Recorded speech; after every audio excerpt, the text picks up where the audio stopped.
The scream echoes through stone corridors. At midnight, a 13-year-old girl is bleeding to death on blood-soaked sheets, her small body torn apart by a birth that should never have happened. The midwives whisper prayers they don't believe will be answered. Outside, enemies are closing in. Inside, a future king is being ripped from a child's body. But here's what they didn't know. This dying girl would survive. She would plot. She would wait 14 years, and she would destroy the most powerful king in Europe to put her son on his throne. Someone tried to erase this woman from history. They almost succeeded.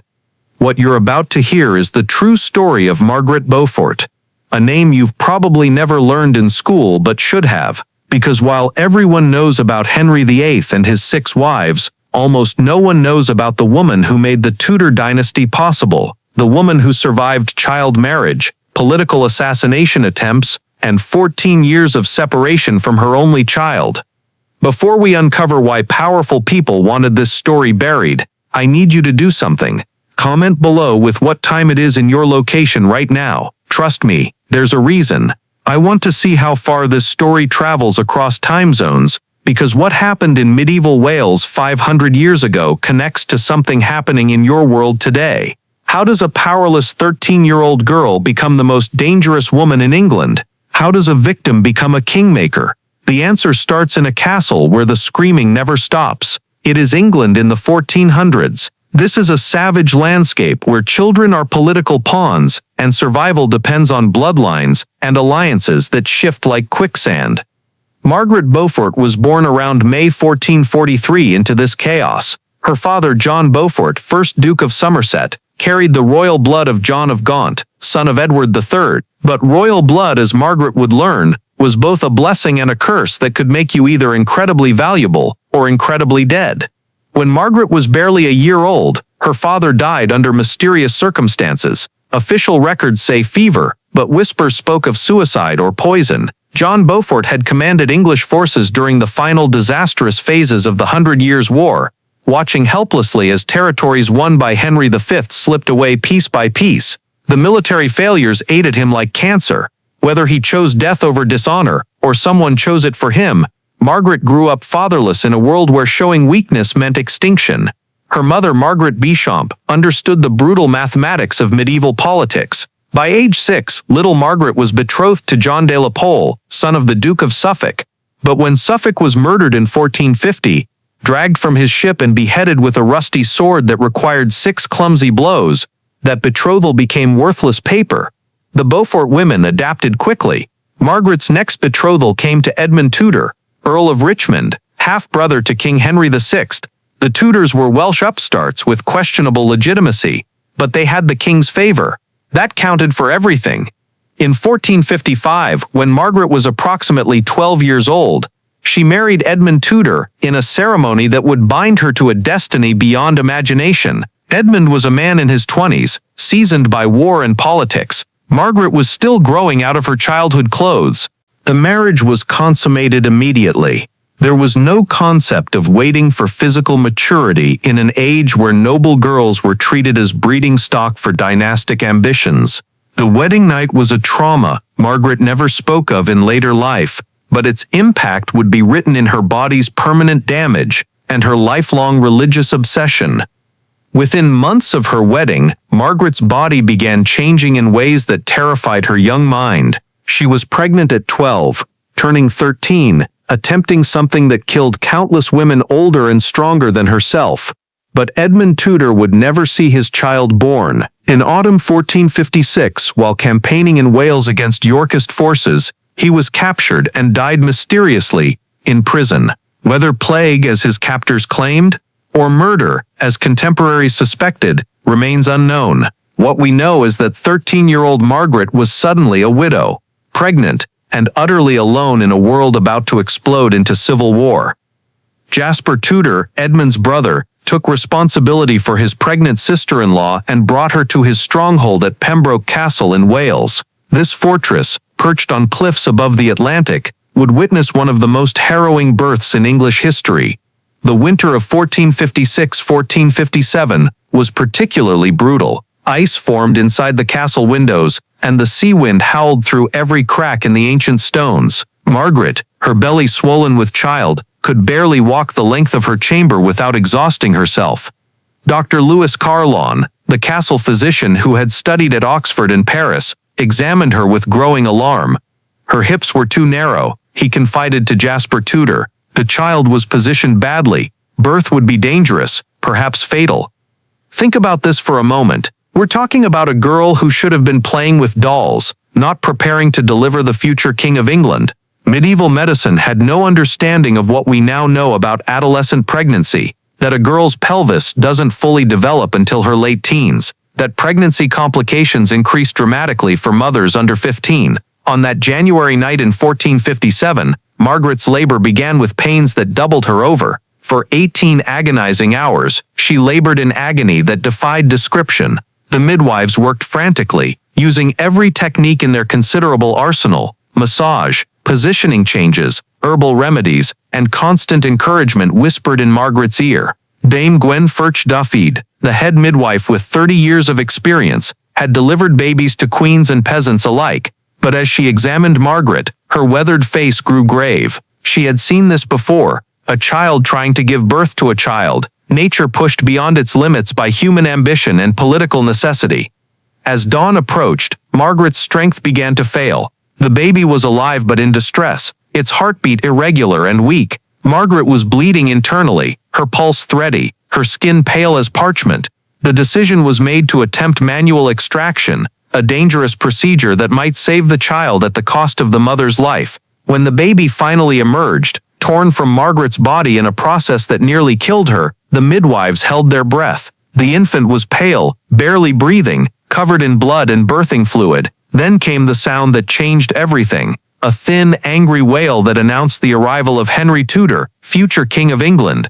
Margaret, barely conscious, her young body shattered by the ordeal, heard her son's first cry through a haze of pain and exhaustion. For a brief moment, Dame Gwen placed the baby on Margaret's chest, the traditional first meeting between mother and child, before rushing him to the fire to be cleaned and swaddled. The damage to Margaret's body was severe and permanent. Dr. Carlyon found extensive tearing and internal injuries that would never fully heal. At 13, she was effectively barren. Her reproductive life had been sacrificed on the altar of dynastic politics. But if Margaret Beaufort's body was broken, her spirit remained unshattered. As she recovered slowly in the months following Henry's birth, she began to display the iron will and calculating intelligence that would make her one of the most powerful women in English history. The Wars of the Roses were erupting around them with increasing violence. The White Rose of York faced the Red Rose of Lancaster in a conflict that would consume England's nobility for 3 decades. Margaret, holder of Lancastrian blood through her Beaufort lineage, was automatically aligned with a losing cause. Her solution was marriage, again. In 1458, barely recovered from Henry's birth, she married Sir Henry Stafford, younger son of the Duke of Buckingham. The arrangement was more business partnership than romantic union. Stafford was a Yorkist sympathizer, but protecting Margaret meant protecting valuable Beaufort estates and bloodlines. Most importantly, young Henry Tudor would remain under Jasper Tudor's guardianship in Wales. This decision probably saved his life, but it meant Margaret would spend the next 14 years separated from her only child by the breadth of Wales, seeing him perhaps once or twice a year under carefully negotiated conditions. Margaret learned to navigate the treacherous waters of civil war with increasing skill. She cultivated relationships with women from both sides of the conflict, understanding that female networks often proved more durable than male alliances. She corresponded with Elizabeth Woodville, Edward IV's queen, while maintaining secret communications with Margaret of Anjou in French exile. The final defeat of the Lancastrian cause at the Battle of Tewkesbury saw the death of Edward, Prince of Wales, the last direct heir to Henry VI's throne. Suddenly, Margaret's teenage son became the most viable claimant to the Lancastrian succession, and therefore one of the most dangerous people in England.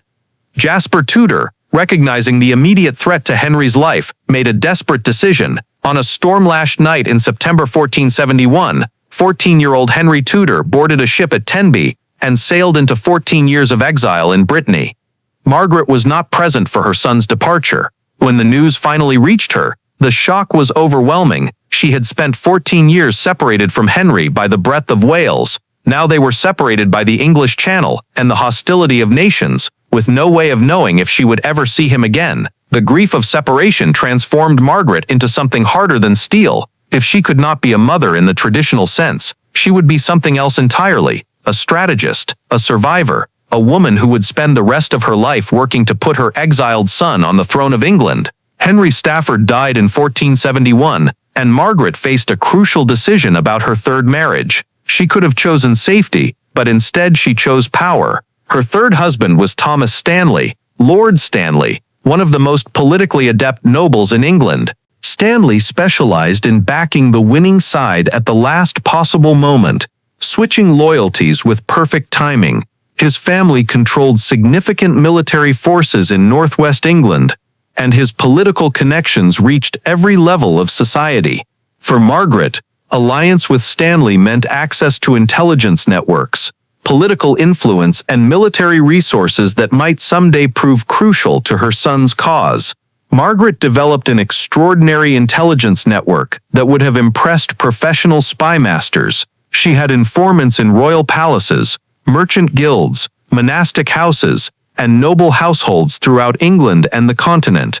Information flowed to her through a web of secret communications that kept her informed about troop movements, court gossip, and the health and loyalties of potential allies and enemies.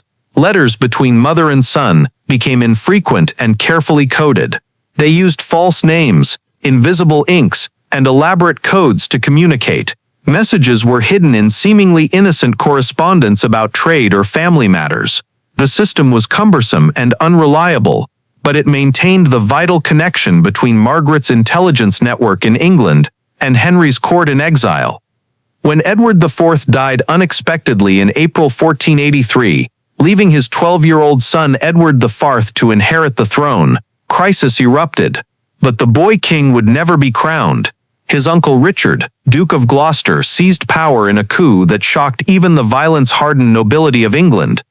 Young Edward IV and his brother Richard, the famous princes in the Tower, disappeared into the Tower of London, never to be seen alive again. Richard III was crowned king in July 1483, but his reign began under a cloud of suspicion that would never lift. For Margaret, Richard's usurpation represented both terrible danger and unprecedented opportunity. Richard's seizure of power had destroyed Yorkist legitimacy. Suddenly, Henry Tudor's distant claim through the Beaufort line began to look like a viable alternative to a king widely suspected of murdering children. Margaret began to plot with breathtaking audacity. Working through Bishop John Morton and other exiles, she coordinated a rebellion within England while arranging for her son to invade from Brittany. The conspiracy required perfect timing, extensive financing, and communications across hundreds of miles of hostile territory. The rebellion collapsed in October 1483 when Betrayal exposed Henry's planned invasion. Margaret watched in horror as her co-conspirators were executed. She escaped death only because of her marriage to Stanley, but was placed under house arrest and stripped of her titles. But Margaret was not defeated. Even under arrest, she continued plotting through coded letters and trusted servants. When Henry finally invaded at Milford Haven in August 1485, Margaret's patient cultivation of the Stanley family paid its ultimate dividend.